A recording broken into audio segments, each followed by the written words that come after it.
Buenas tardes, tengan todos y todas, reciban un cordial saludo del equipo de las subáreas de capacitación de la Oficina de Administración de la Corte Suprema de Justicia de la República. Sean todos ustedes bienvenidos a la conferencia Las últimas modificatorias del nuevo Código Procesal Penal. Antes de presentar a nuestro ponente de hoy, queremos darles unas breves e importantes indicaciones. Primero, recuerden que es importante que registren su asistencia desde la plataforma del Google Classroom y ubicar el registro de asistencia en el enlace que estará habilitado hasta las 15 horas con 20 minutos. Del mismo modo, una vez concluida la conferencia, tendrán hasta las 17 horas con 30 minutos para registrar su salida y completar la encuesta de satisfacción. Se les recuerda que es la única forma en la cual pueden realizar su registro tanto de entrada como de salida. Segundo, mantener sus cámaras y micrófonos apagados durante la conferencia o hasta el momento que se les indique, con la finalidad de evitar interrupciones involuntarias. Tercero, al iniciar la ronda de preguntas, pueden levantar la mano, activar sus micrófonos o realizarlos a través del chat. Sin más preámbulos, presentamos a nuestro ponente del día de hoy, el doctor Rogelio Serafín Sea Fantigoso. Él es juez especializado titular del Juzgado Penal Unipersonal de Oxapampa de la Corte Superior de Justicia de la Selva Central, conferencista en el nuevo Código Procesal Penal y capacitador en delitos de corrupción de funcionarios. Le damos la bienvenida al doctor Rogelio Serafín Sea Fantigoso. Doctor, adelante. Buenas tardes. Gracias, Marco. Buenas tardes con todos los asistentes. Ante todo, mi saludo y agradecimiento a la doctora Yaneta Yoguidarri, quien es presidenta del Poder Judicial, asimismo al doctor Javier Romero Valente, que es el jefe de la Oficina de Administración de la Corte Suprema, quienes han tenido bien invitarme. Yo tengo el honor de estar acá en esta sala virtual para comentar sobre las últimas modificatorias al nuevo Código Procesal Penal. Ustedes saben que el Código Procesal Penal, al menos en el último año, ha sido modificado en una buena parte. Así es que si nosotros vamos a hablar de cada uno de los articulados que ha generado su modificación, vamos a tener, vamos a necesitar de más espacio, de más tiempo.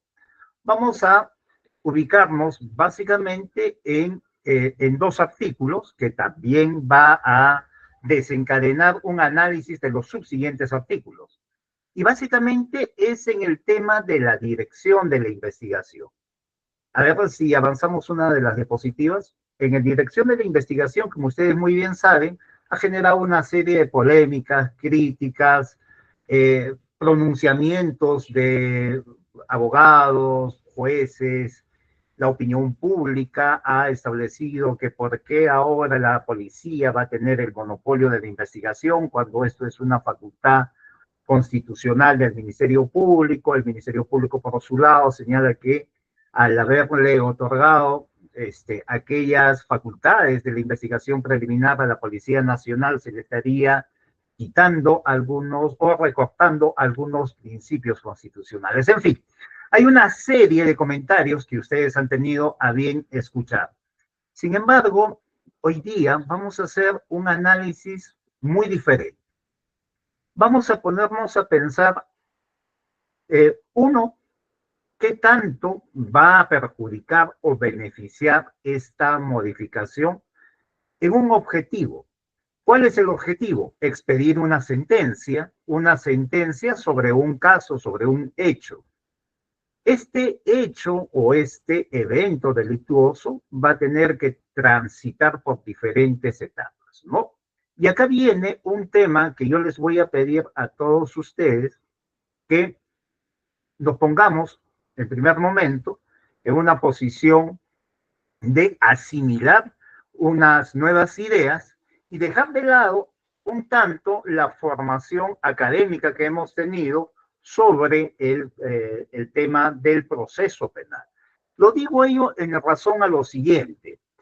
Hay otro debate que está a nivel nacional en el entendido de que qué es lo que se quiere en la etapa de juzgamiento. se quiere descubrir la verdad, se quiere plantear una sentencia que conlleve a generar, digamos, una respuesta exacta sobre las pretensiones postuladas por el Ministerio Público y por la Defensa Técnica, y si estas pretensiones han sido a lo mejor postuladas de una forma deficiente, de una forma incompleta, sea el juez durante la etapa de juzgamiento quien pueda extraer información de los medios de prueba para así complementar el hecho, para complementar las circunstancias, cómo sucedieron el evento delictuoso para llegar a una verdad. Eh, o, o es que simplemente el juez tiene que dar una respuesta frente a una hipótesis planteada por el Ministerio Público o una hipótesis alternativa planteada por la defensa técnica. Y digamos, y este dilema que se viene presentando a nivel nacional, justamente, se genera también en el tema de la imputación concreta, de la imputación suficiente, y a su vez desencadena críticas a las etapas procesales. Una de las etapas más criticadas es la etapa intermedia, donde señalamos muchas veces que es una etapa donde no está haciéndose los controles que se requiere para tener una imputación debidamente acabada con sus propias circunstancias, que tenga elementos de convicción que la respalden y la postulación de los medios de prueba que la sustenten. En fin, se genera una serie de polémicas sobre esta situación en la que muchas veces echamos la responsabilidad, ya sea al Ministerio Público, a la policía o finalmente al Poder Judicial, de no responder las expectativas de la sociedad o de no dar una tutela jurisdiccional que requiere y que se necesita en estos tiempos de inseguridad ciudadana. Muy bien, el tema es el siguiente. El día de hoy vamos a hacer un tema de análisis epistemológico sobre qué es lo que se pretende con la investigación preliminar. Yo sé que ustedes conocen las casatorias que se han venido dando por la Corte Suprema en el sentido de que cuál es la finalidad, dónde nace la imputación, en fin, todas estas cuestiones de planteamiento legal y de planteamiento jurisprudencial no lo vamos a tocar, sino vamos a hacer un tema de análisis epistemológico, como les decía, sobre la conducción de la investigación preliminar. El artículo 4 del título preliminar que habla sobre la titularidad de la acción penal ha sido modificado el día 10 de octubre del año 2024 a través de la ley 32.130. Y dentro de lo más resaltante, vamos a indicarlo plasmado en el numeral 1, en el que señala que es el Ministerio Público quien va a asumir la conducción jurídica de la investigación que implica la orientación legal de las acciones que va a realizar la policía. Fíjense los términos que está empleando la ley: conducción jurídica y orientación legal de las acciones que va a realizar la policía. Seguidamente nos dice que el Ministerio Público está obligado a actuar con objetividad, indagando por intermedio de la Policía Nacional los hechos constitutivos del delito, que determinen y acrediten la responsabilidad o inocencia del imputado. Con esa finalidad, conduce jurídicamente los actos de investigación que realiza la policía. En el numeral 4 nos dice: la Policía Nacional tiene a su cargo la investigación preliminar del delito y en tal sentido realiza las diligencias que por su naturaleza correspondan a dicha competencia de conformidad con sus leyes y reglamentos. Muy bien, avanzamos. ¿Qué significa todo esto? Avanzamos uno más, gracias.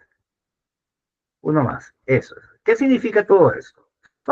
Vamos a dar una tentativa de definición de lo que es la diligencia preliminar. Es una etapa procesal en la que el Ministerio Público debe cumplir con determinados objetivos. No es que recibida la noticia criminal o recibida la denuncia, yo expida una disposición de inicio de diligencias preliminares o determine que la policía inicie las diligencias preliminares bajo un formato para todos los casos por igual. No.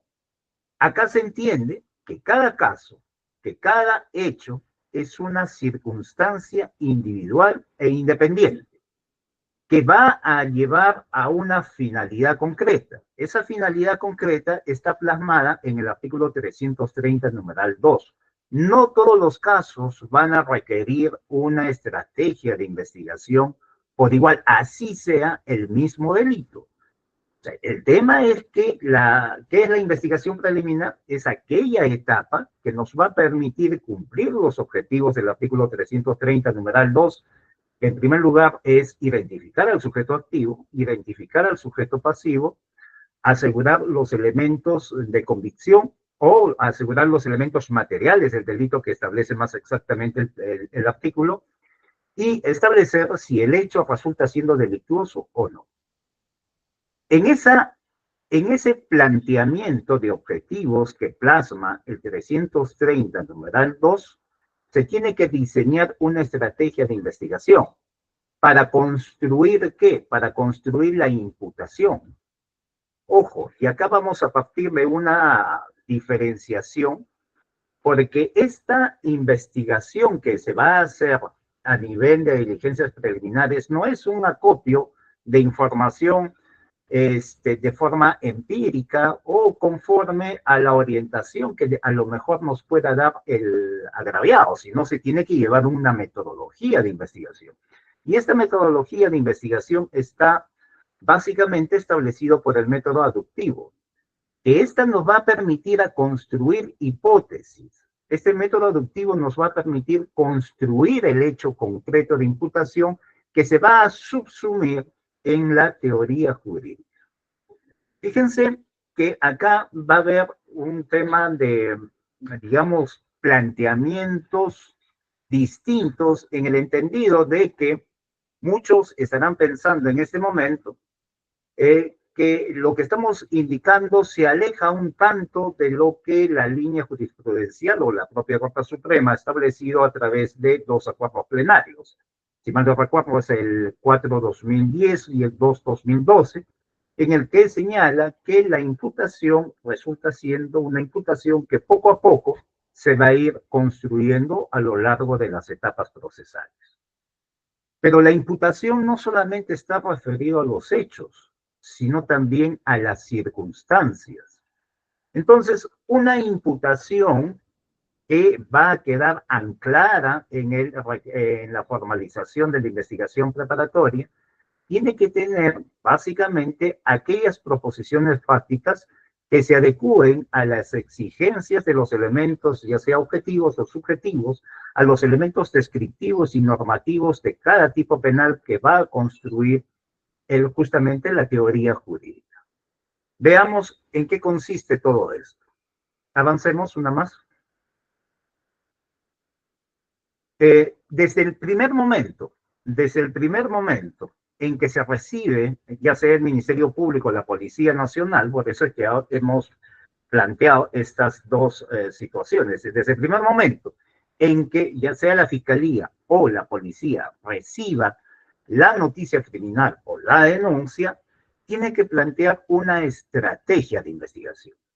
Fíjense que el artículo 65, que también ha sido modificado a través de la ley 32-130, señala en su numeral 4 que le corresponde al Ministerio Público decidir la estrategia jurídica y a la policía la estrategia operativa. ¿Qué significa esto?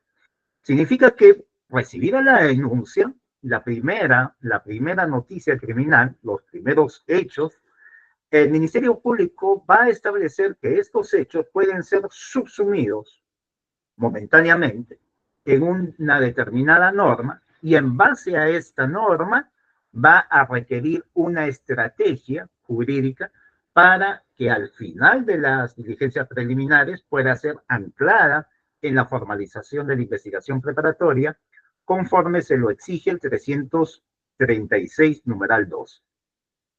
¿no? Entonces, la estrategia que el Ministerio Público va a determinar y va a hacer las indicaciones al Ministerio Público es en establecer en el acopio de aquellas proposiciones fácticas que se adecúen a los elementos descriptivos y a los elementos normativos del tipo penal que posiblemente pueda configurar la teoría jurídica que va a ser anclada y plasmada en la formalización de la investigación. Fíjense por qué, o si ustedes me están escuchando, por qué repito tanto el tema de anclaje de la imputación. Porque se tiene que garantizar uno de los principios, que es el principio de congruencia procesal. El 349, numeral 2, señala que la acusación no podrá tener, digamos, no podrá formular otros hechos que no son los de la formalización de la investigación. Es decir, que los hechos van a tener que estar anclados en la formalización. Ojo que estoy indicando hechos, no estoy haciendo referencia a circunstancias, que las circunstancias van a ser aquellos hechos secundarios que rodean a los hechos primarios. ¿Y cuáles son los hechos primarios? Aquellos que se adecúan o se subsumen en la exigencia del tipo penal, ¿no? Entonces, el Ministerio Público va a tener que diseñar esa estrategia jurídica. Va a tener que decirle a la policía qué es lo que se necesita para construir la hipótesis. De acuerdo a los elementos descriptivos, de acuerdo a los elementos normativos, que se va a conllevar a extraer información de los primeros actos urgentes inaplazables y de esta forma, esa extracción de información va a permitir establecer cuál es la hipótesis, cuáles son los hechos que van a quedar anclados en la formalización. En base a este diseño estratégico que va a hacer el Ministerio Público, la policía va a tener que hacer su plan de estrategia operativa a efecto de justamente utilizar sus conocimientos en la indagación, en la investigación para buscar los testigos, realizar las pericias, obtener la documentación pertinente. En base a estos medios de prueba o estos actos urgentes, inaplazables, a través de la inspección, va a extraer la información y con ello se va a poder cumplir el tema del anclaje de la imputación en la formalización de la investigación. Avanzamos, por favor. Avancemos. Entonces, dictada esta modificatoria del artículo 4, del artículo 64, dictada a través de la ley 32.130, la Fiscalía de la Nación ha dado, como ustedes bien saben, un reglamento para que el Ministerio Público pueda realizar la investigación conjuntamente con la policía bajo determinados parámetros, bajo determinados protocolos de actuación, ¿no? Es así que el reglamento de actuación fiscal en la investigación del delito se ha dado a través de la resolución de la Fiscalía de la Nación 2246-2024, Ministerio Público, Fiscalía de la Nación, a través del cual señala en qué consiste la estrategia jurídica y en qué consiste la estrategia operativa, mediante el cual cada uno de las instituciones van a actuar durante las diligencias preliminares. Ojo, esto no significa, muchos he escuchado en algunos comentarios, que ahora el Ministerio Público le va a entregar la carpeta a la policía y se va a olvidar de la investigación hasta que se cumplan los plazos y luego le va a pedir la carpeta a la policía para ver qué es lo que obtuvo. Eso no es así, dado que el reglamento, la actuación fiscal, señala aquel protocolo en el cual el fiscal va a tener que estar atento, va a tener que estar de la mano de la policía para la obtención de los elementos de convicción, para la realización de los actos urgentes inaplazables, y a través de este acopio de información, el Ministerio Público va a ir construyendo su imputación, ¿no? Entonces, cada uno de estos artículos, el artículo 4, el 60, el 61 y el 322, le está ahora indicando al Ministerio Público que tiene la estrategia jurídica, es decir, que tiene que aplicar ahora sus conocimientos de teoría del delito para señalarle a la Fiscalía cuáles son los elementos descriptivos que se requiere para establecer la adecuación de los hechos al tipo penal, cuáles son los elementos normativos que se requieren para justamente acopiar estos hechos y de esta forma anclar el hecho concreto de imputación al momento de formalizar y solo así cumplir uno de los fines del 330, que es establecer si los hechos son delictuosos o no son delictuosos. Pero no solamente ello, porque no en todos los casos se va a necesitar esta estrategia, porque en algunos casos puede que la denuncia contenga ya una narrativa del suceso delictivo de forma completa, especialmente para aquellos casos que no son complejos. Puede que la narrativa del suceso delictivo ya venga acabada con proposiciones fácticas que se adecúan a la exigencia del tipo penal. Entonces, ¿qué se va a necesitar? A lo mejor en ese caso concreto se va a necesitar identificar al sujeto activo. Identificar al sujeto activo va a conllevar también cumplir exigencias de carácter legal, ¿no? El artículo 349, si ustedes revisan, en el requerimiento acusatorio señala que el requerimiento acusatorio para su validez debe ser debidamente motivado. Esta exigencia del artículo 349 le plantea al Ministerio Público que en la individualización del sujeto activo, por ejemplo, se tenga que cumplir con la exigencia del artículo 88, numeral 1 del Código Procesal Penal. Y en el artículo 88, numeral 1, hay una serie de planteamientos normativos que se debe cumplir para individualizar al sujeto activo. No es que yo agarre una ficha RENIEC, haga un copia y pega de los principales datos y se acabó. No, el 349 nos remite al 88 y en el 88 encontramos 4 literales, A, B, C y D. Y en esos literales hay una serie de datos que se tienen que consignar, por ejemplo, principales sitios de residencia, con quiénes vive, cuál es su ocupación, cuáles sus relaciones con los demás acusados, con los agraviados, en fin, hay una serie de datos que se tiene que establecer o acopiar para poder individualizar. Muchos de ustedes se estarán preguntando, bueno, ¿y eso para qué? O sea, ¿para qué se necesita tantos datos si la ficha RENIEC establece los datos básicos suficientes con los cuales se puede identificar a una persona y no ingresar más allá de lo que la RENIEC ha señalado como datos suficientes, ¿no? ¿Para qué? Porque justamente dentro de las estrategias que puede plantearse la defensa está la estrategia conformada. Si la defensa va a someterse a una conclusión anticipada, va a someterse a una terminación anticipada, va a establecer la conformidad de la culpabilidad de su patrocinado y va a solicitar que la consecuencia jurídica sea menos intensa que la prevista en la norma, ¿no? Entonces, para ello va a necesitarse que lo que exige el artículo 45 para la determinación de la pena, el artículo 45 del Código Penal, que para la determinación de la pena se tenga que tener en cuenta algunas características personales del acusado. El juez, ya sea el juez de investigación preparatoria a través de la terminación anticipada o el juez de juzgamiento a través de la conclusión anticipada, no va a hacer actos de indagación. El juez no investiga. El juez no va a disponer algunas actuaciones que sean necesarias para obtener esta información y solo así a plasmarlo en su sentencia. El juez, estando al principio de congruencia procesal, que lo plantea el 397, tiene que extraer la información del requerimiento acusatorio.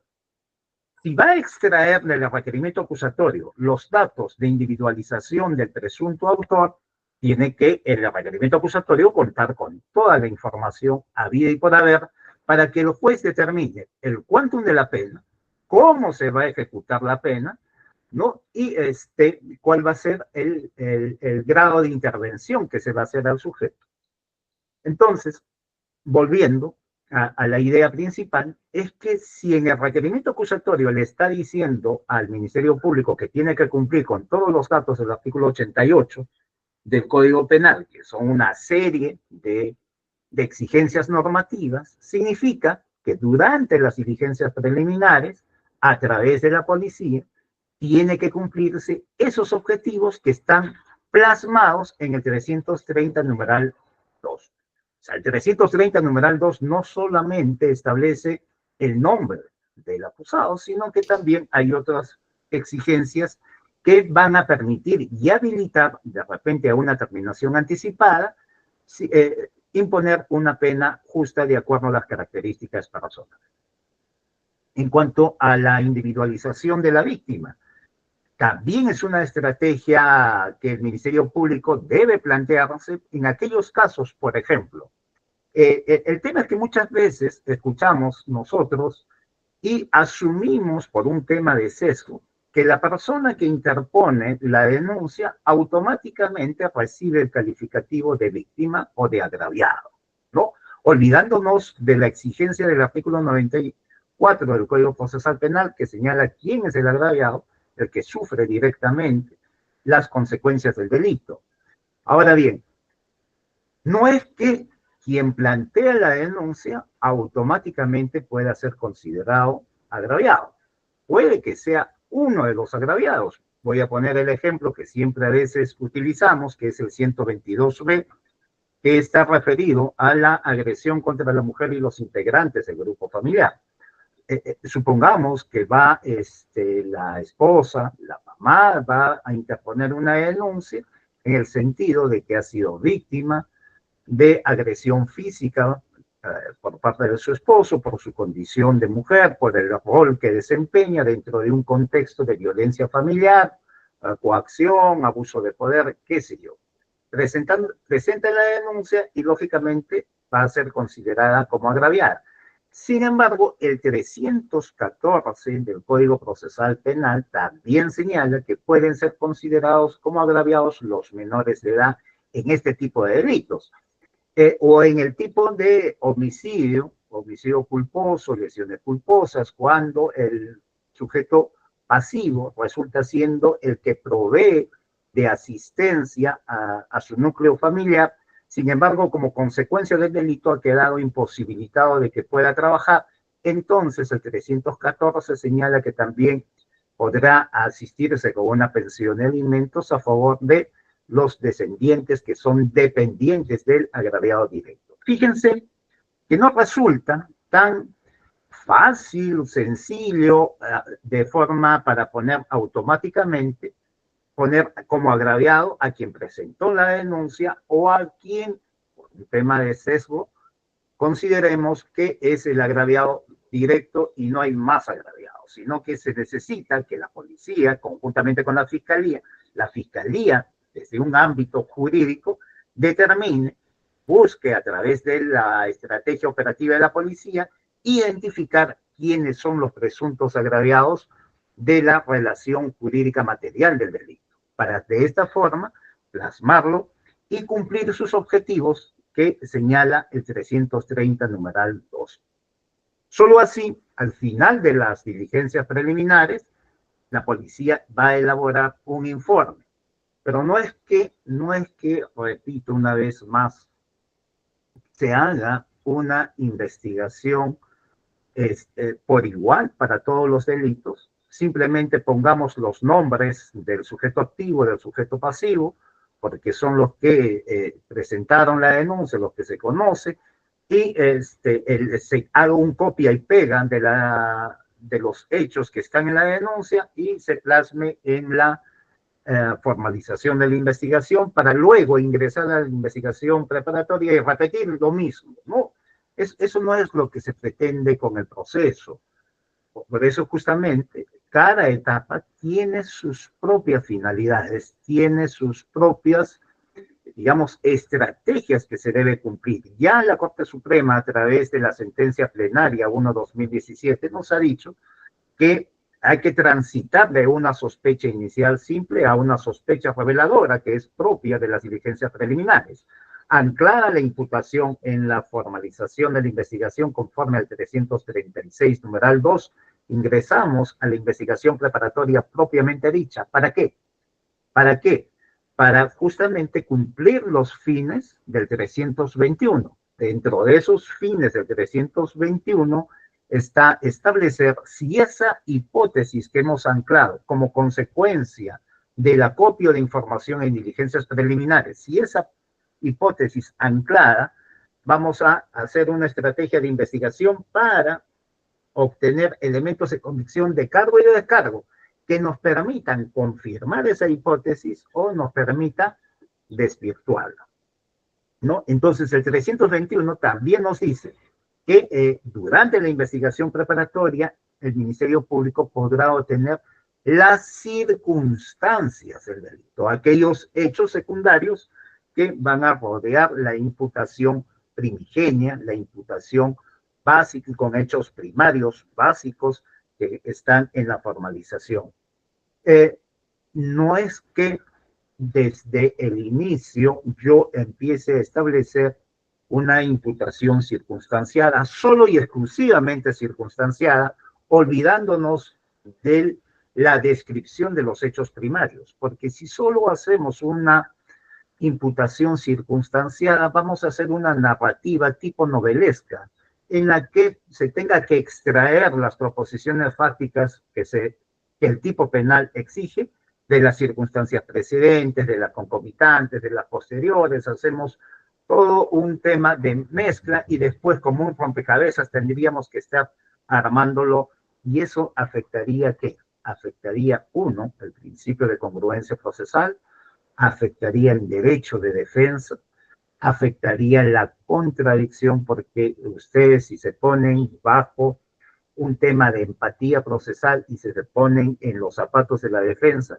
la defensa desde el primer momento tiene que conocer los hechos. ¿Y cuál es ese primer momento? El mismo 321 nos dice que formalizada la investigación, la defensa podrá preparar también su estrategia, podrá afrontar o ejercer su derecho de defensa. Vamos a ser más exactos con lo que dice el 321 respecto a los fines de la investigación. La investigación preparatoria persigue reunir los elementos de convicción, de cargo y descargo, lo que les decía, ¿no? Aquellos elementos que le va a permitir al fiscal confirmar o no su hipótesis que va a ser construida como consecuencia de la estrategia jurídica planteada durante las diligencias preliminares y como consecuencia de la estrategia operativa realizada por la Policía Nacional a través de la búsqueda de los medios de prueba, que permita al fiscal decidir si formula o no acusación y en su caso al imputado preparar su defensa. Fíjense que el imputado va a preparar su defensa una vez que conozca los hechos, porque solo así también va a ser viable que plantee una defensa técnica a través de una improcedencia de la acción, señalando que los hechos primarios, los hechos básicos anclados en la formalización no se adecúan a la exigencia del tipo penal planteada como teoría jurídica. Y acá hay otro dilema, porque el 80 o 90%, soy muy benevolente, el 99% de las improcedencias de acción son rechazadas en investigación preparatoria debido a que se ha interpretado que como la imputación resulta siendo paulatina a lo largo del proceso penal y la calificación jurídica puede variar, por lo tanto, se rechazan las excepciones de improcedencia de acción cuando se plantean que hay ausencia de proposiciones fácticas que exige el tipo penal, bajo una concepción de que la imputación resulta siendo paulatina, ¿no? Pero fíjense, avanzamos a la siguiente, por favor. Fíjense que a la siguiente, por favor, esto ya lo hemos conversado. A la siguiente. Fíjense, una más, por favor. Fíjense que no resulta muy congruente establecer que la imputación resulta siendo paulatina en razón a lo siguiente. desde el primer momento en que se obtiene la denuncia o la noticia criminal de un suceso delictivo, sea cual fuese, quien plantea la denuncia va a tener una percepción de los hechos, va a tener una concepción de lo que ha sucedido, del hecho externo y del hecho percibido, y ello va a generar una interpretación de lo que sucede. Yo siempre pongo el siguiente ejemplo. Si ustedes se ponen en una esquina y ven un accidente de tránsito, inmediatamente ustedes van a tratar de dar una explicación a ese accidente de tránsito, señalando a algunos que eso se debe por inobservancia de las reglas de tránsito. Seguro que uno de los conductores no tiene el brevet o no conoce las reglas de tránsito. Otro dirá, no, seguro que uno de ellos está en estado de ebriedad. Otro dirá, no, lo que pasa es que se ha dormido. Otro dirá, es que lo que pasa es que estaba distraído o que estaba peleando con su acompañante. Es decir, cada uno de los que presencien un hecho va a percibir y va a interpretar en base a qué, en base a heurísticas. ¿Qué es una heurística? Una heurística es aquella respuesta que nosotros tenemos de forma automatizada, de forma mecánica, sobre la base de la información almacenada en nuestro cerebro, que va a generar que muchas veces al dar una respuesta automática hagamos sesgos cognitivos. Estos sesgos cognitivos nos van a dar, digamos, soluciones o respuestas o explicaciones mecánicas y automáticas sobre lo que nuestros sentidos perciben. Y en muchas otras ocasiones, al momento de explicar lo que hemos percibido, lo que hemos captado a través de nuestros sentidos, lo hacemos a través de falacias y falacias no formales, que son errores que tenemos en el razonamiento, ¿no? Ya sean falacias formales o falacias no formales. Entonces, justamente esta situación que genera la necesidad de que al momento de realizar los actos urgentes inaplazables, mediante una estrategia jurídica y mediante una estrategia operativa, se haga a través de una metodología de investigación. Avanzamos, por favor. Avanzamos. Y esta metodología de investigación está básicamente en el método aductivo. Ya los italianos, Francisco Icobello, a través de este librito que es La motivación de la sentencia penal y su control en casación, nos habla del razonamiento aductivo durante la investigación. Y nos dice que ese razonamiento nos permite razonar hacia atrás, es decir, remontarse del efecto a la posible causa. ¿Qué es lo que causó el suceso? ¿Cuáles las posibles causas? Y le vamos a dar una explicación a cada circunstancia. También nos señala que en esta fase hay un flujo caótico de información. Claro, ahí tenemos muchos datos, muchas evidencias, tenemos muchos elementos que analizar, y como hay un flujo abundante de información, nosotros vamos a ir seleccionando la investigación para orientarla y establecer en una sola hipótesis, ¿no? Entonces, una sola hipótesis que va a permitir anclar. Fíjense que este procedimiento de hacer una investigación mediante un razonamiento aductivo solo se puede hacer en una etapa destinada para tal fin, que es las diligencias preliminares, a través de estrategias, ya sea jurídicas o estrategias operativas. La aducción sirve para inventar hipótesis, no para verificarlas. De otro modo, el procedimiento de creación de una hipótesis y de la verificación coincidirían, y la hipótesis será no una información a demostrar, sino una tesis ya demostrada. Entonces, el método aductivo no es para acreditar una hipótesis, sino para construir una hipótesis. ¿Avanzamos? ¿Avanzamos? Entonces, ¿qué tipo de inferencia es, ¿no?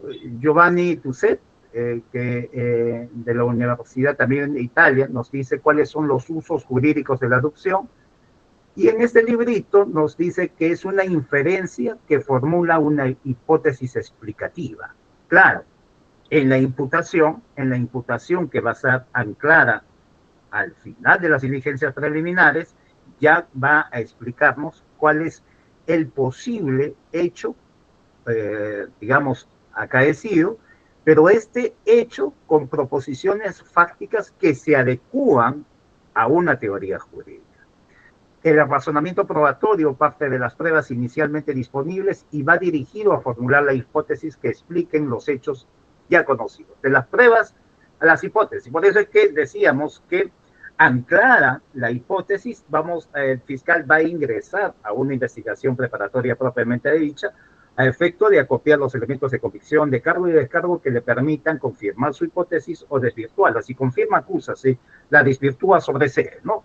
Entonces, una vez formulada la hipótesis, sobre la base de las pruebas, debe intentarse verificar o falsear la hipótesis formulada, lo señalado en el 321. Avanzamos.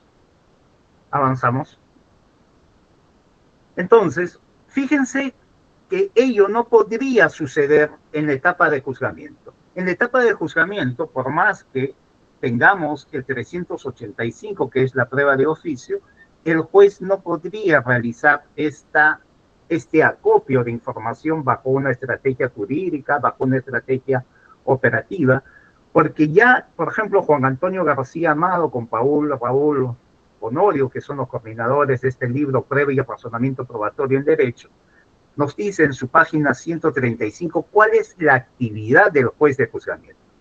Y nos dicen que la actividad del juez de juzgamiento, señala textualmente, en segundo lugar, limitándonos a la actividad del juez que motiva la decisión adoptada, hay que reconocer, según las objeciones, que el juez no tiene la facultad de formular aducciones e imaginar hipótesis distintas de las que se hayan presentado o de las que estén presentando las partes.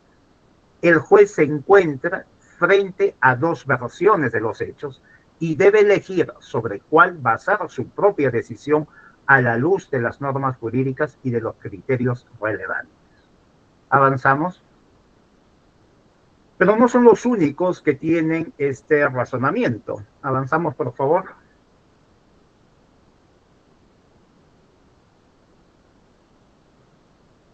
Damiano Canale y Giovanni Tusset, en la justificación de la decisión judicial, en su página 68, señala, dadas las dificultades probatorias antes mencionadas, o sea, hay un tema de dificultad en el acopio de información, lo que les decíamos al inicio.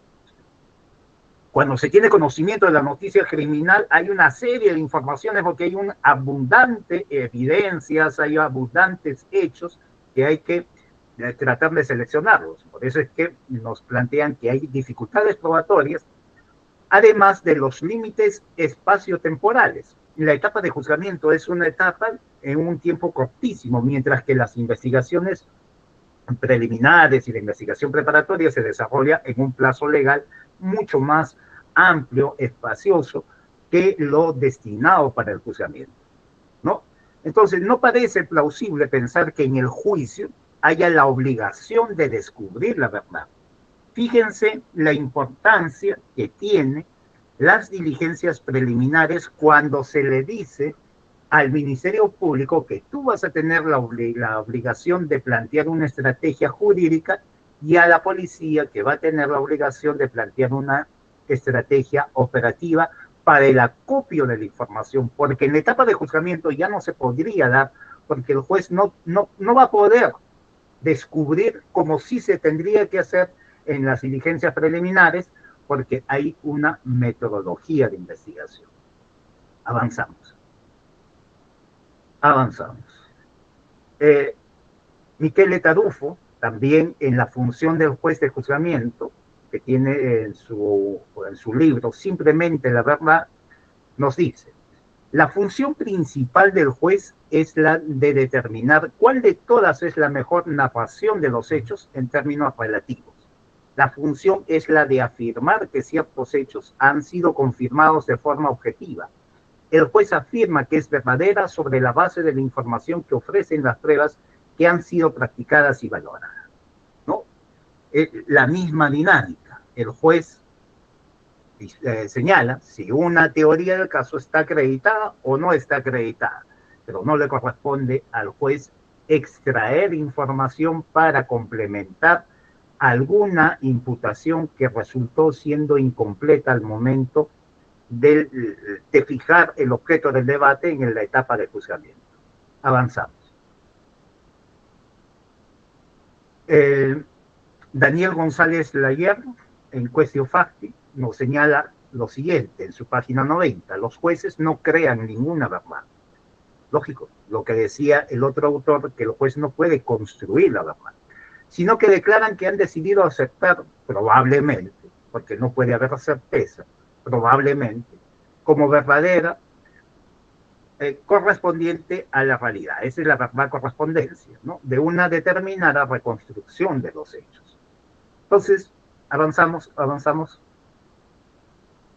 Entonces, volvemos a lo siguiente. Si nosotros queremos interpretar lo que nos dijo la Corte Suprema sobre el principio de progresividad, está básicamente en el tema de acopio de los elementos de convicción en las etapas, en cada una de las etapas del proceso. Por ejemplo, transitar de una sospecha inicial simple a una sospecha reveladora va a permitir que el Ministerio Público, bajo una estrategia jurídica y conjuntamente, de la mano de la Policía Nacional a través de una estrategia operativa, extraigan información que les va a permitir anclar la hipótesis en la formalización como sospecha reveladora al amparo del artículo 336, numeral 2.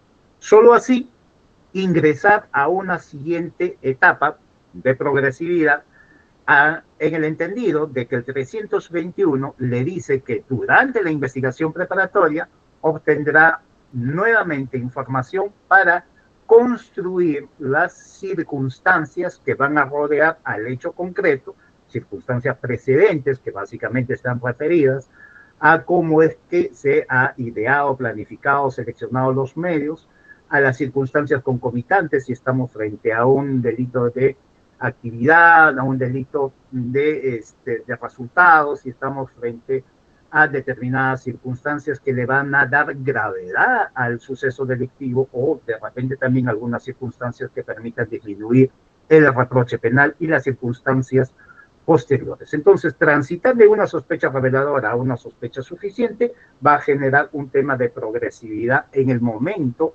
de la construcción de la imputación, pero eso no significa de ninguna manera que el hecho no haya sido anclado. Ojo, el hecho no haya sido anclado en la formalización. Tiene que estar anclado en la formalización de la investigación, porque de lo contrario, fíjense, la excepción de improcedencia de acción no tendría eficacia jurídica, no tendría utilidad jurídica, ni mucho menos una tutela de derechos.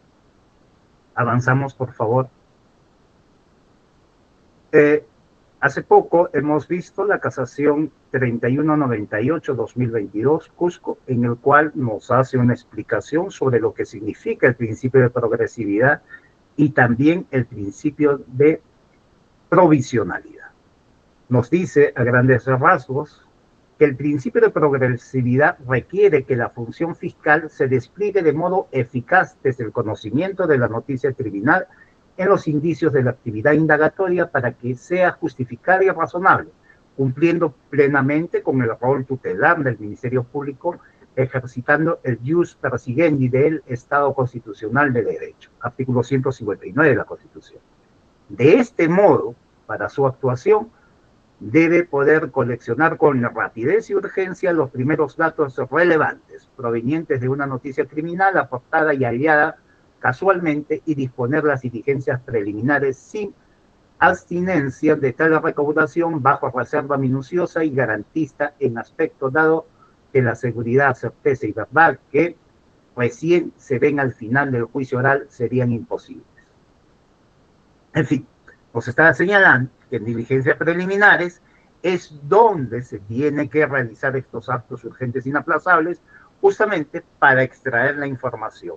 Y en cuanto a la provisionalidad, nos señala que la calificación jurídica que se haga de los hechos durante la investigación es siempre provisional y no debe ser vinculante para la Fiscalía al momento de formular su acusación. Claro, porque el 349, numeral 2 también, o numeral 3 me parece, le dice al Ministerio Público que puede hacer una calificación jurídica distinta a la planteada.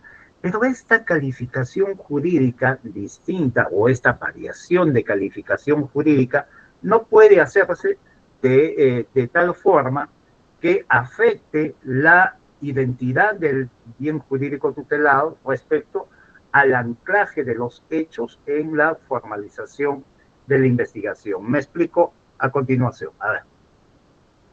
Avanzamos, por favor. Avanzamos. Señala Francisco Iacoviello, nuevamente en su libro Motivación de la Sentencia. ¿Qué nos dice en su página 8193? Nos dice que desde el origen del procedimiento, es decir, desde que tenemos conocimiento de la noticia criminal, de la denuncia, ¿no? Entre hecho y derecho se instaura una interacción dialéctica.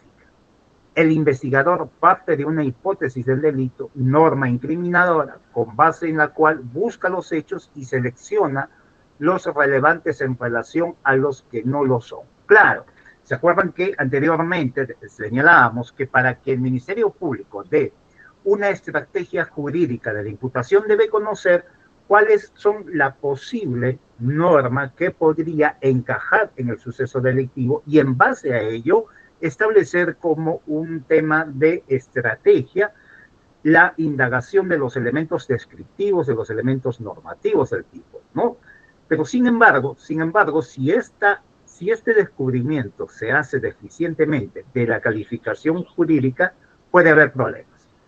En el sentido siguiente, dice, el progreso de la indagación. El progreso de la indagación y la emergencia de nuevos hechos o de nuevos detalles permite una más cuidadosa focalización de la norma aplicable, porque podría generar una patología, una patología en la relación hecho-derecho. Y esta patología se manifiesta luego en el juicio, cuando se lleva a cabo una diversa calificación jurídica del hecho, o este se plantea como distinto del imputado, lo que significa que la norma incriminatoria originalmente utilizada no ha orientado bien la investigación y ha desviado la selección de los hechos realmente relevantes. Segmentos de estos han quedado fuera del objetivo, no han sido subsumidos, vagan, por tanto, en el espacio jurídico en busca de otra norma incriminatoria. Si ustedes revisan el 374 del Código Procesal Penal, habilita a que el juez de juzgamiento le diga al Ministerio Público sobre la posibilidad de una calificación jurídica de los hechos totalmente distintos a los postulados, en la medida de que no hayan sido advertidos anteriormente por la Fiscalía. Si esto sucede, puede generarse una patología, nos señala el autor, en la medida de que significa que durante las diligencias preliminares se habrían omitido algunos hechos relevantes para la orientación de la investigación. Porque habíamos señalado que si el Ministerio Público ya va a tener una teoría jurídica al momento de la investigación preliminar para que oriente el acopio de información que permita subsumir con proposición fáctica a los elementos descriptivos, a los elementos normativos, y luego en la etapa de juzgamiento se le indique, no señor, ese no es el tipo penal, va otro tipo penal, entonces puede que se cometa un tema de patología, como nos señala el autor, porque podría existir determinados hechos que queden en el aire, y lógicamente este tema de la progresividad de la provisionalidad, de la norma jurídica podría desencajar el principio de congruencia procesal. Entonces, la pregunta es, ¿habría necesidad entonces de cambiar el tipo penal, de modificarlo? Mejor dicho, el artículo 349, numeral 3, así como el 374, numeral 1 del Código Procesal Penal. No. Lo que hay que establecer es que de todas formas siempre el Ministerio Público tenga la cautela de que los hechos plasmados y la calificación jurídica provisionalmente anclada en la formalización de la investigación le permitan establecer qué elementos podrían ser acreditados en un tipo o provisionalmente en otro tipo para garantizar la congruencia. Me explico con un ejemplo. En el tema de los delitos contra el patrimonio, por ejemplo, en el hurto con el robo agravado. En el hurto, si no hay violencia, queda como la sustracción y lógicamente el tipo penal puede ser de hurto previsto en el tipo base 185 con los agravantes del 186. Pero si se plantea como una calificación alternativa el robo agravado de tal forma que en la actuación del medio de prueba aparezca la violencia o la grave amenaza, entonces ya no estaría en el 185, sino adicionalmente sería en el 188 con las agravantes del 189. Entonces, solo así podría establecerse la garantía de que los tipos penales resultan siendo provisionales y ya en la sentencia se anclará el tipo penal definitivo. De lo contrario, sería un desorden, causaría sorpresa y una afectación a todos los principios que ya hemos señalado. Principio de defensa, principio de contradicción, principio de congruencia procesal. Avanzamos, por favor.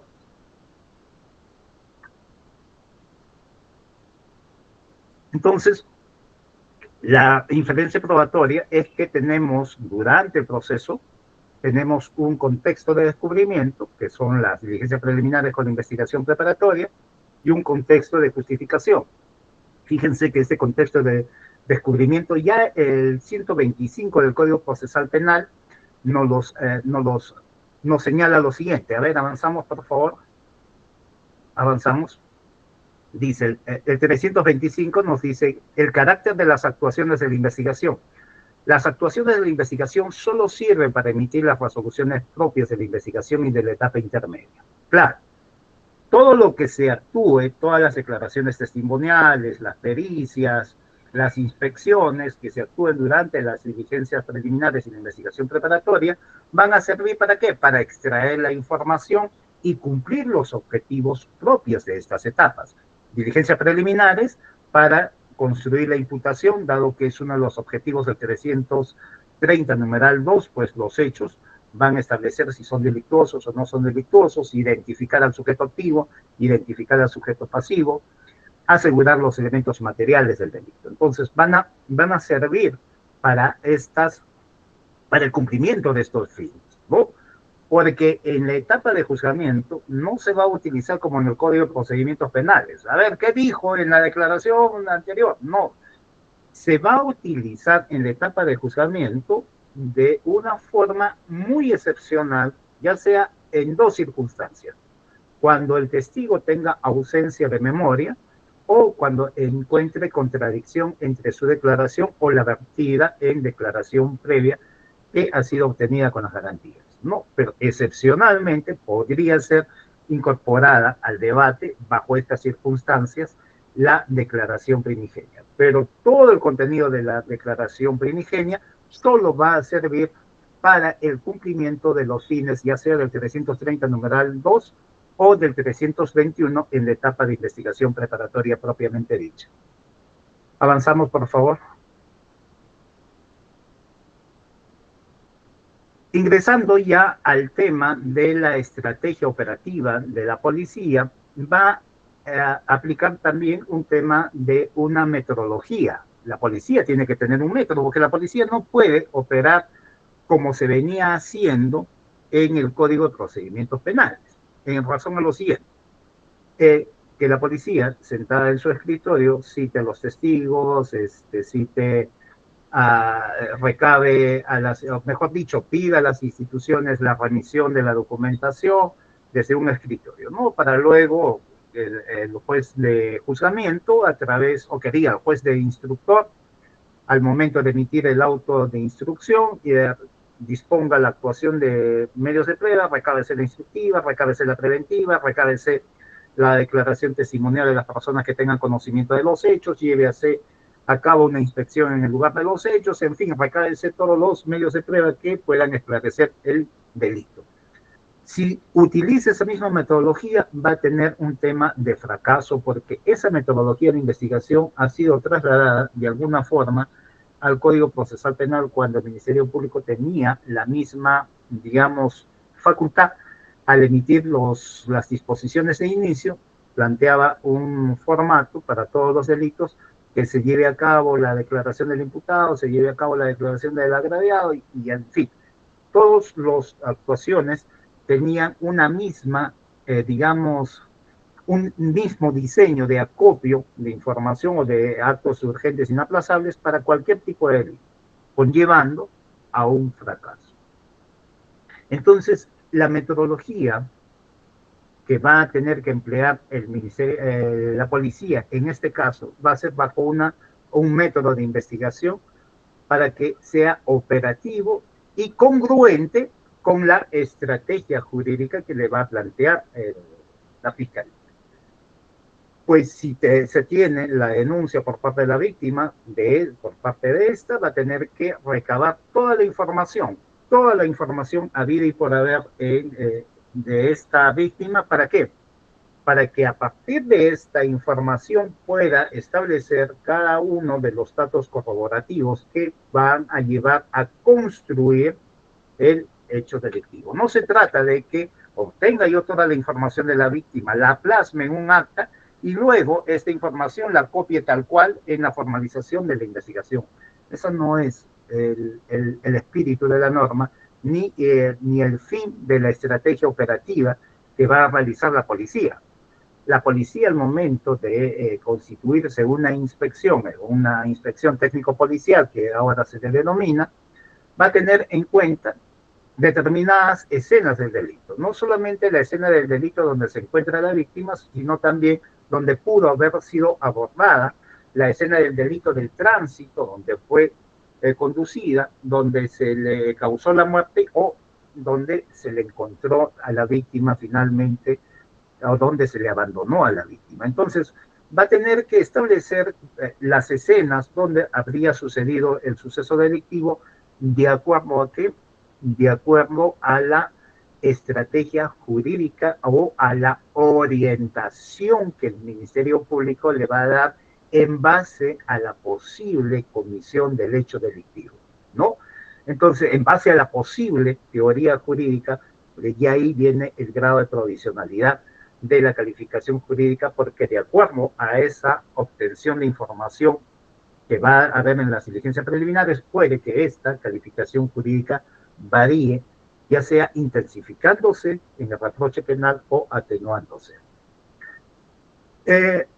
No solamente en la escena del delito, sino también la reconstrucción del delito y básicamente también en el tema de la declaración del acusado. Pero ojo, que la declaración del acusado no es un medio de prueba. La declaración del acusado es un mecanismo de defensa en la que el abogado defensor, viendo la estrategia a seguir en el proceso, ya sea una estrategia de defensa afirmativa, positiva o activa, o una estrategia de defensa negativa, o una estrategia de defensa conformada, va a señalar que su patrocinado declare, ¿no? O ejerza su derecho a guardar silencio. Lógicamente, si está bajo una estrategia de defensa negativa en la que va a plantear insuficiencia de pruebas o duda razonable, no habría necesidad de que su patrocinado declare, porque la declaración del acusado o del investigado o del imputado en la etapa, según la etapa que corresponda, va a estar en la relación ¿de qué? De la estrategia de defensa. Va a declarar si tiene algunos hechos que aportar totalmente distintos, si tiene alguna hipótesis distinta a la planteada por el Ministerio Público. O va a declarar en aquella estrategia conformada mediante el cual acepte los hechos y haga una narrativa de la aceptación para acogerse a los beneficios, ya sea de la confesión sincera o ya sea de la terminación anticipada o de la conclusión anticipada, ¿no? Entonces, el artículo 86 del Código Procesal Penal ya nos dice que la declaración del acusado es una declaración de defensa conformal. ¿Estamos con el tiempo. Ya. Uno, dos, el tema de la declaración, lo que habíamos iniciado o señalado al inicio, ¿no? De que para identificar al acusado no solamente se requiere los datos de la ficha Rayet, sino todos aquellos que establece el artículo 88, numeral 1, que son 4 literales por los cuales el Ministerio Público deberá indagar a través de la policía. Deberá decirle o orientarle a la policía que necesitamos conocer cuáles son los principales sitios de residencia, cuál es su nivel cultural, a lo mejor estamos frente a un error culturalmente condicionado. Si es así, el artículo 15 del Código Penal nos va a plantear la necesidad de que se realice una pericia conforme a la exigencia del 172, numeral 2 del Código Procesal Penal. Es decir, nos va a dar orientaciones para que vayamos construyendo el acopio de la información y construir la hipótesis concreta. No es una investigación basada en la intuición, en la mera sospecha o en la, digamos, experiencia que pueda tener el efectivo policial, sino que tiene que estar basada en una estrategia jurídica que va a desencadenar la estrategia operativa y mediante una metodología de investigación. Método Vera es víctima, escena del delito, reconstrucción de los hechos y el autor, ¿no? Esto es, avanzamos, esto es un método que en España se ha diseñado, es el método de la investigación psicológica del delito. Muy bien. Otra de las modificaciones que hemos encontrado recientemente es otra de las polémicas sobre la detención preliminar, ¿no? Sobre este tema también se ha dicho, se ha señalado bastante, ¿no? Solamente vamos a indicar lo siguiente. ¿Cuándo vamos a detener preliminarmente? Cuando hay riesgo de fuga o de entorpecimiento de la actividad probatoria, ¿no? Bajo esas dos circunstancias, más no vamos a detener, ¿para qué? Para hacer un tema de algún beneficio o algún tema de coacción para que se pueda hacer alguna revelación, sino simplemente porque el tema es que el acusado no va a poder afrontar, hay peligro de que no afronte la investigación o el proceso penal porque se va a fugar o estando en libertad va a entorpecer la actividad probatoria, conforme además lo señala el 253. Por eso es que tiene que haber un tema de principio de congruencia procesal.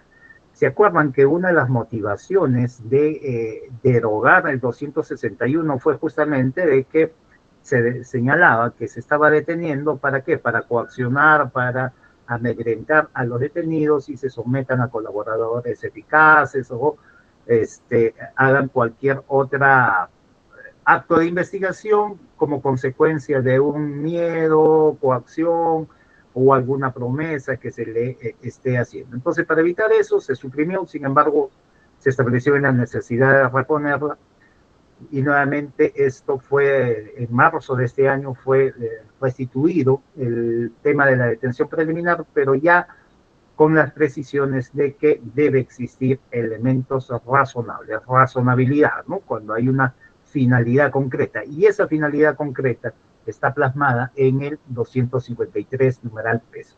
Avanzamos, por favor. 253, numeral 3, nos dice la restricción de un derecho fundamental solo tendrá lugar cuando fuera indispensable, en la medida y por el tiempo estrictamente necesario para prevenir, según los casos, riesgo de fuga, ocultamiento de bienes o insolvencia sobrevenida, así como para impedir la obstaculización de la averiguación de la verdad y evitar el peligro de reiterancia delictiva. Es decir, la razonabilidad de los elementos de convicción para la detención preliminar tienen que estar en función de estos principios establecidos en el 253. Avanzamos, por favor. Nos gana la hora.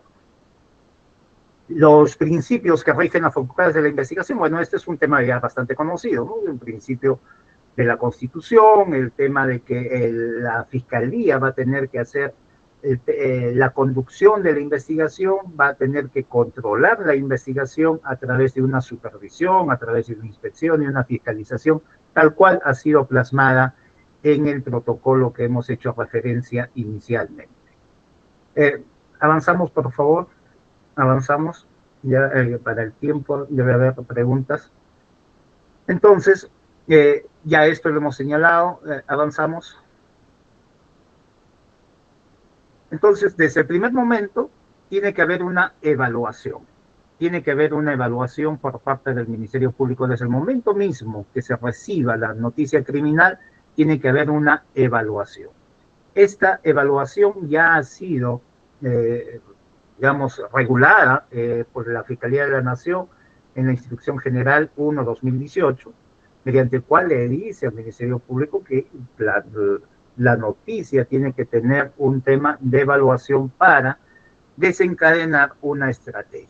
Y ahora con las modificaciones del artículo 4 del título preliminar y el artículo 65, estas estrategias han sido, como ya lo hemos dicho hasta la saciedad, en estrategia jurídica para el Ministerio Público y estrategia operativa para la Policía Nacional, pero que su, digamos, desencadenamiento tiene que ser de la mano, ¿no? Tiene que ser congruente, para que solo así se pueda emitir la disposición fiscal.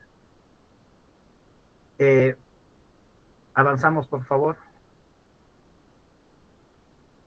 Avanzamos, esto es lo que habíamos señalado sobre el método Vera, sobre la investigación psicológica del delito.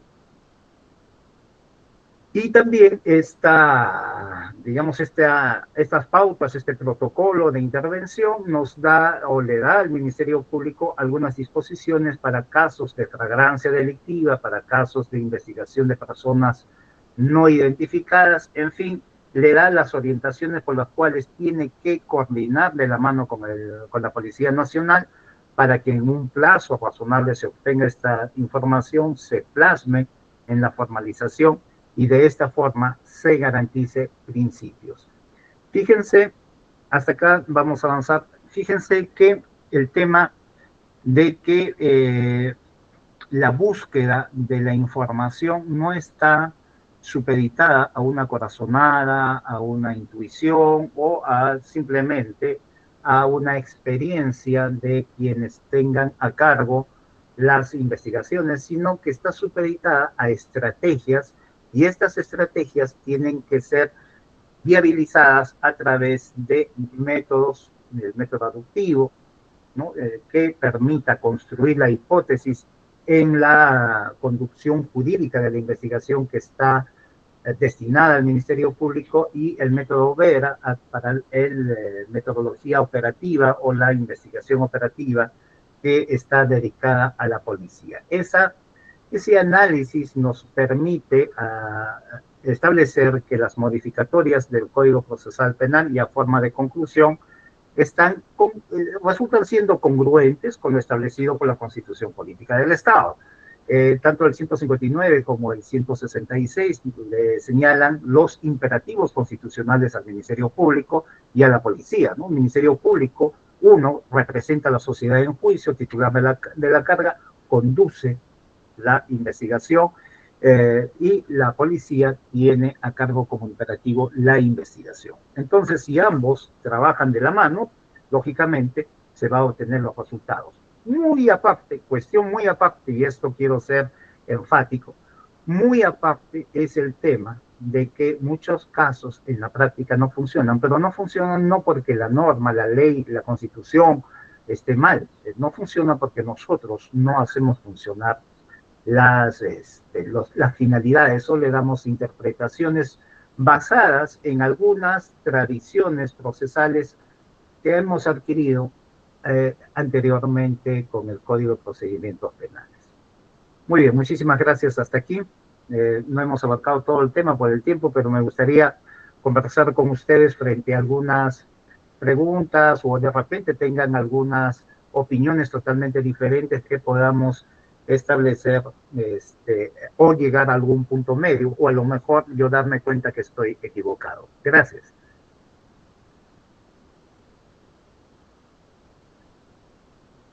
¿Alguna pregunta?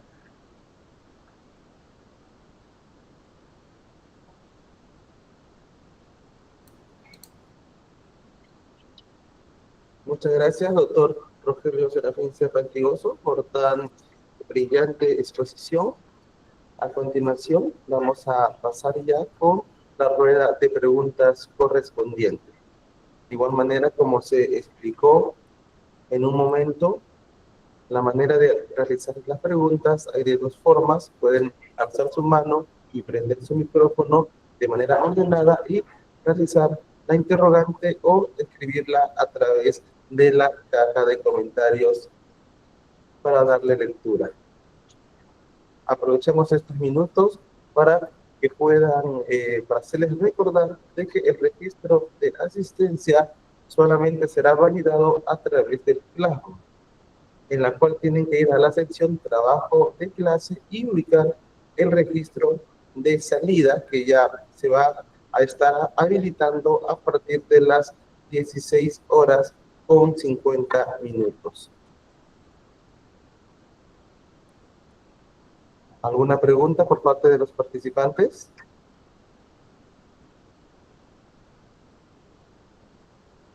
Sí, adelante, doctor Eduardo Guillermo Rodríguez.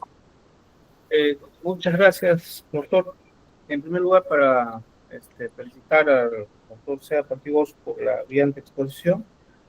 En segundo lugar, un poco quizás para que nos dé algunos detalles y si pudiera de repente un ejemplo, en el tema de la ley 30.130, que se ha modificado el tema de las competencias, las facultades que tenía el Ministerio Público, ¿no?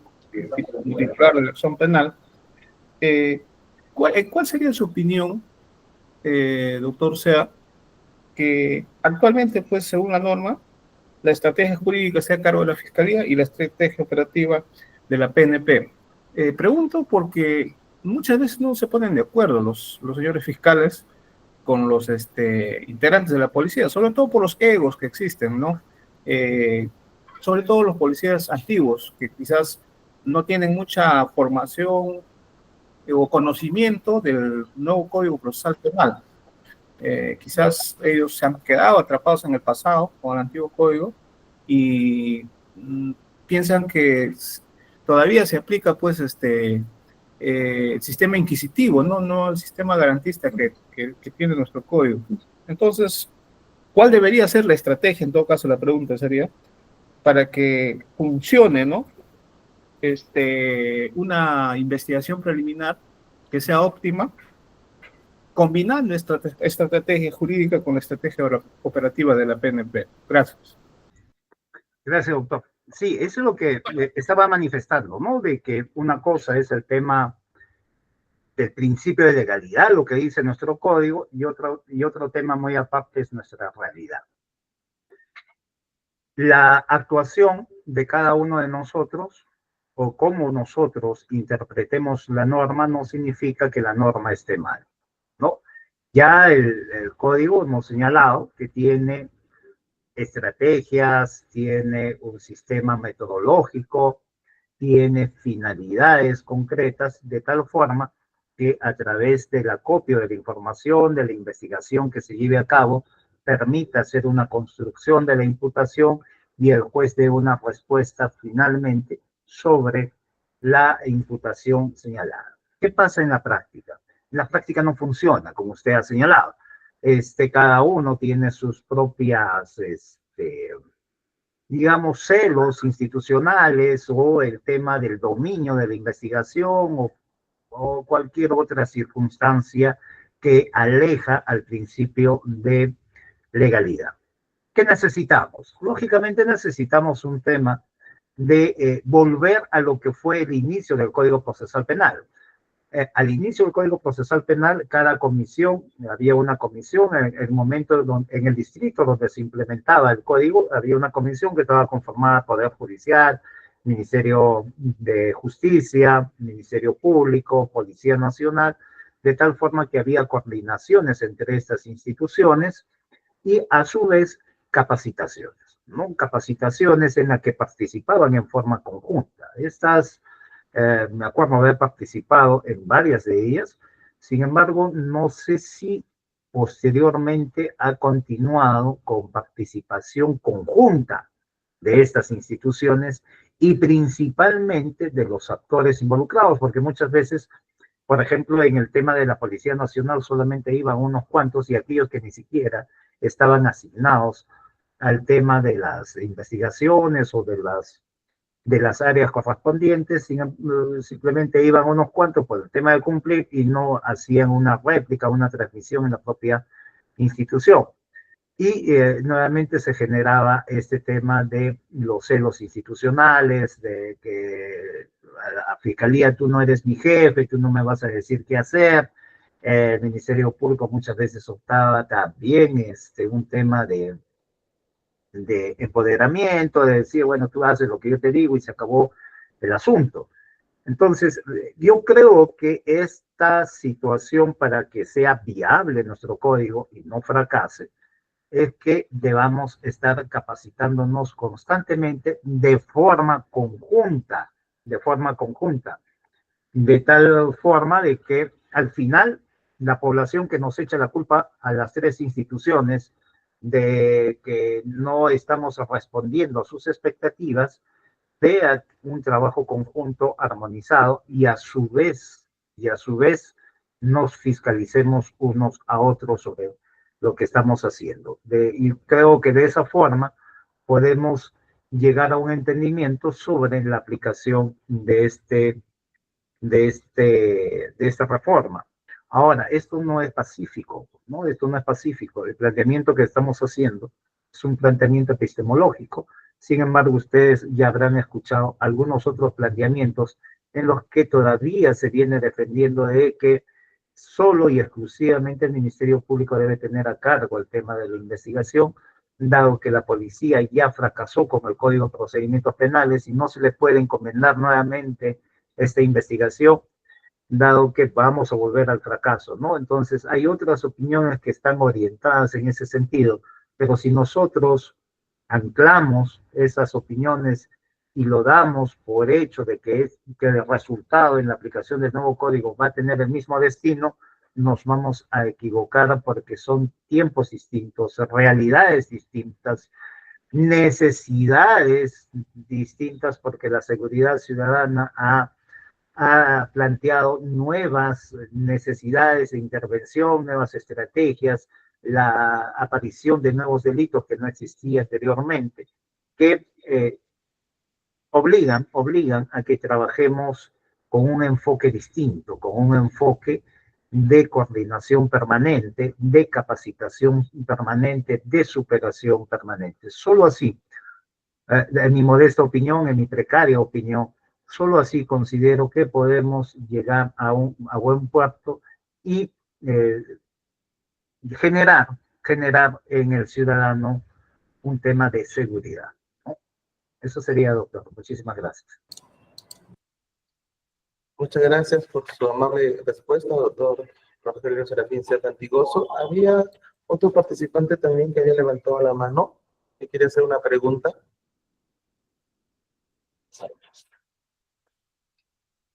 Como vuelvo a repetir, la mecánica de hacer la pregunta es levantar la mano y activar su micrófono o escribirla a través de la caja de comentarios para dar lectura a su interrogante. Hace unos momentos había un participante que estaba intentando levantar la mano. No sé si su consulta ya fue absuelta. De igual manera, invitamos a todos los participantes a que puedan realizar las preguntas correspondientes al expositor del día de hoy, el doctor Rogelio Serafín Sea Pantigoso.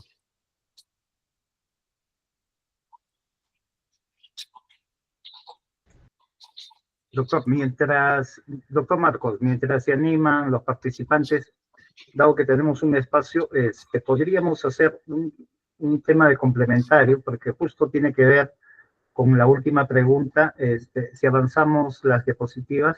Ya, claro, doctor, perfecto. Por favor, avanzar las diapositivas. Mire, ¿qué pasa, no? Se nos echa la culpa, por ejemplo, al Poder Judicial, al Ministerio Público, a la policía, de que no estamos cumpliendo las expectativas sociales, ¿no? Pero acá también hay un tema de responsabilidad de la defensa. Si me ayudan a avanzar las diapositivas también. Fíjense que en el Código de Procedimientos Penales teníamos una sola estrategia defensiva. Esa sola estrategia defensiva estaba focalizada en buscar en qué se equivocaba, ya sea la policía, ya sea la fiscalía o ya sea el Poder Judicial, para generar las famosas nulidades, las famosas ansiadas nulidades. Y todo era para evitar futura nulidad, ¿no? Señor, hagamos esto para evitar futura nulidad, o incluso hasta el mismo recurso impugnatorio era recurso de nulidad, ¿no? Avanzamos un poco más, por favor, avanzamos un poco más. Se nos fue la diapositiva. Sí, es que justamente estamos ahorita, doctor Ser, estamos volviendo a compartir para tener el mismo dinamismo con el cual hemos iniciado. Unos minutos, por favor, estamos compartiendo para evitar ese pequeño inconveniente. De igual manera, le recordamos a los participantes no olvidar a partir de las 16 horas con 50 minutos se va a activar el registro de salida. Ahora sí, doctor Ser, adelante. Ya, avanzamos, por favor, avanzamos. Avanzamos. Avanzamos. Ahí nomás, ¿no? En esta nueva estructura procesal, el abogado va a tener que tener también su estrategia, ¿no? Si el Ministerio Público tiene su estrategia jurídica, la policía su estrategia operativa, el abogado tiene que tener también su estrategia defensiva. Ya habíamos hablado que en cuanto a la estrategia de defensa afirmativa va a ser en aquellos casos en que en congruencia de la defensa material, es decir, la posición que tiene el investigado y la defensa técnica, en esa congruencia van a plantear su hipótesis alternativa. De tal forma que al plantear su hipótesis alternativa, señalando hechos distintos a los postulados por el Ministerio Público, en la etapa de juzgamiento va a haber enfrentamiento de dos hipótesis, hipótesis planteada por el Ministerio Público y hipótesis alternativa planteada por la defensa, como una defensa afirmativa porque está afirmando hechos totalmente distintos a los postulados por la Fiscalía, como una defensa activa, como una defensa positiva, como se conoce en Colombia y en otros países. O la defensa simplemente no va a postular ninguna teoría del caso, no va a postular ningunos hechos y va a estar a la expectativa de que el Ministerio Público no va a poder cumplir con su promesa.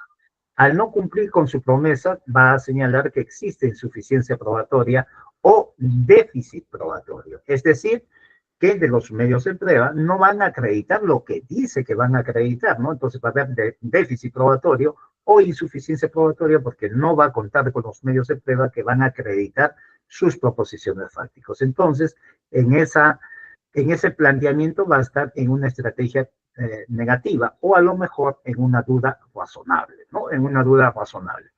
O también puede plantear lo que hemos señalado ya como ejemplo, el tema de la defensa conformada.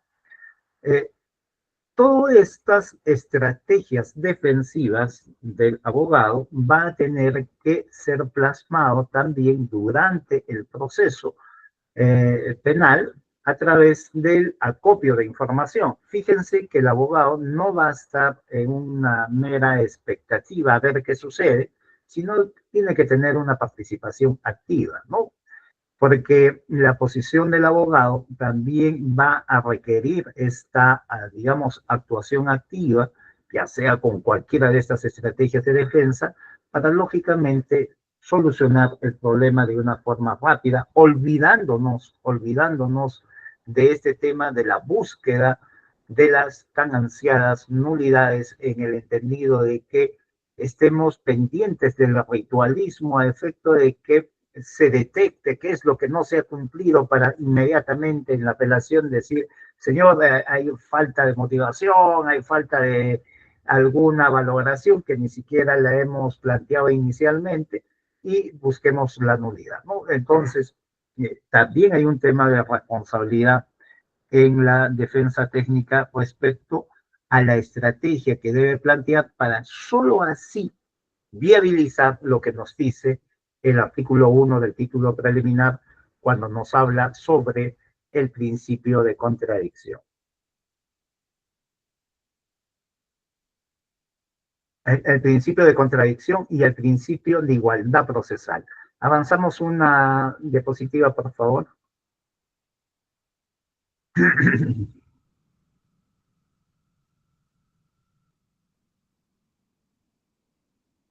Avanzamos una diapositiva para concluir con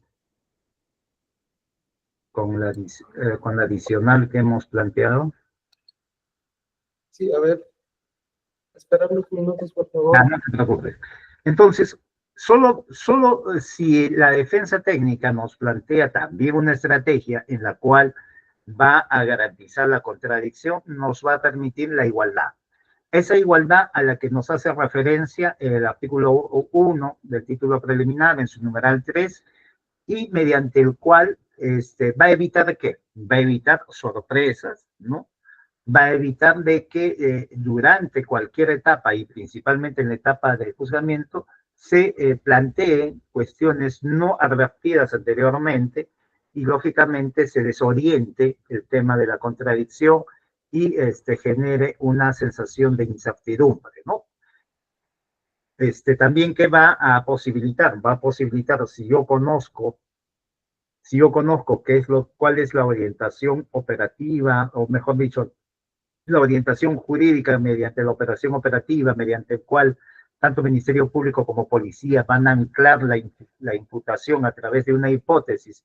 Si yo conozco, estoy habilitado a yo ejercer mis derechos, ¿no? A ejercer mis derechos y plantear, lógicamente, una estrategia que va a viabilizar esa tan ansiada derecho fundamental alegado en el 139, numeral 14 de la Constitución, que es el derecho de defensa.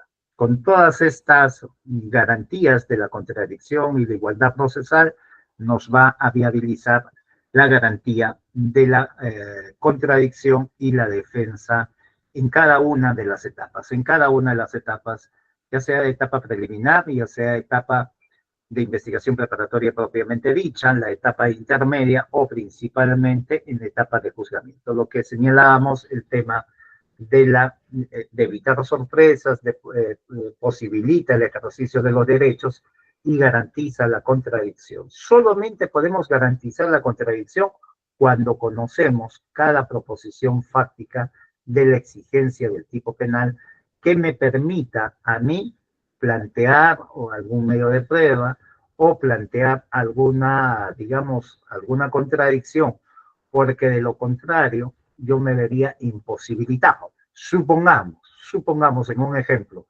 que durante el juicio el Ministerio Público no plantea uno de los elementos normativos de tipo, por ejemplo, el tema del contexto de violencia en el feminicidio o en los delitos de agresión contra la mujer, y sea el juez quien extraiga de la actuación probatoria esa información que le permita complementar el tipo penal.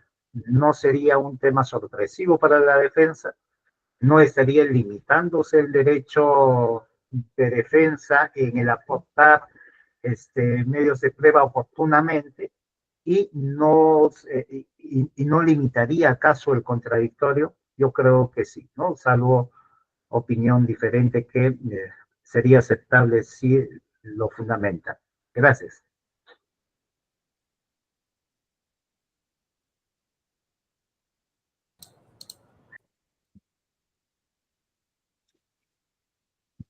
Muchas gracias, estimado doctor Rogelio Serafín Serra Antigoso. Queremos agradecer a nuestro ponente el día de hoy por tan interesante e importante conferencia brindada a los trabajadores de la Corte Suprema de Justicia de la República. Antes de despedirme, quisiera recordarles a los participantes no olvidar su registro de salida a través de la plataforma Public Classroom y ubicar el registro de asistencia en el enlace que estará habilitado hasta las 17 horas con 30 minutos, así como también llenar la encuesta de satisfacción. Ello es requisito indispensable para la obtención de su constancia correspondiente. Antes de ello, vamos a proyectar el certificado de agradecimiento que brinda la Oficina de Administración. Por favor, si me apoyan compartiendo el certificado. Ahora sí, constancia otorgada al doctor Rogelio Serafín Sea Pantigoso por haber asistido en condición de expositor en la conferencia de las últimas modificatorias del NCPP, actividad académica llevada a cabo el 5 de mayo de 2025 en la modalidad virtual sincrónica y con una duración de 2 horas académicas, organizado por la Oficina de Administración de la Corte Suprema de Justicia de la República. Lima, 5 de mayo del 2025. De igual manera, solicitamos, por favor, a todos los participantes encender sus cámaras para poder realizar la foto correspondiente. Dejamos de compartir, por favor, y encendemos las cámaras. De igual manera, doctor Sea, le hacemos llegar el agradecimiento a los participantes que a través de la caja de comentarios agradecen tan brillante exposición al haber aclarado algunas dudas sobre este tema tan importante en el nuevo Código Procesal Penal. Gracias a su vasta experiencia y su trayectoria, el día de hoy ha sido compartida con todos los trabajadores de la Corte Suprema. A ver, nos prendan su cámara, por favor, los que faltan.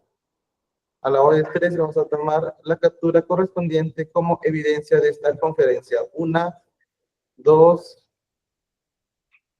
y 3. Muchísimas gracias a todos los participantes por habernos acompañado el día de hoy en esta importante conferencia que acaba de realizar la subárea de capacitación de la Oficina de Administración de la Corte Suprema. Gracias a todos los que nos acompañaron con nosotros. Será hasta un próximo evento académico. En breves minutos se va a habilitar el enlace en el Google Classroom para que puedan marcar su registro de salida. Palabras finales del doctor Sea Pantigoso. Gracias, Marco. No sin antes agradecer nuevamente a la doctora Yanet Tello Vidaldi, presidenta del Poder Judicial, al doctor Javier Romero Valente, que es el jefe de la Oficina de Administración de la Corte Suprema, por la invitación que nos han dado y la oportunidad que hemos tenido para expresar aquellas ideas, aquellas experiencias que se ha tenido sobre este tema de las modificatorias del Código Procesal Penal, que conllevan a tener un enfoque sobre las funciones, roles institucionales, tanto del Ministerio Público como de la Policía Nacional y también, lógicamente, del Poder Judicial y la Defensa Técnica. Muchísimas gracias a todos y cada uno de ustedes por la atención prestada. Muchísimas gracias, doctor Rogelio Serafín Sea Pantigoso. De igual manera, con todos los participantes, será hasta un próximo evento académico. Ya en breves minutos se va a habilitar en el Google Classroom, se va a habilitar la asistencia de salida, el registro de asistencia de salida. Estar atento, por favor. Ello tendrá una duración hasta las 17:30. Muchas gracias.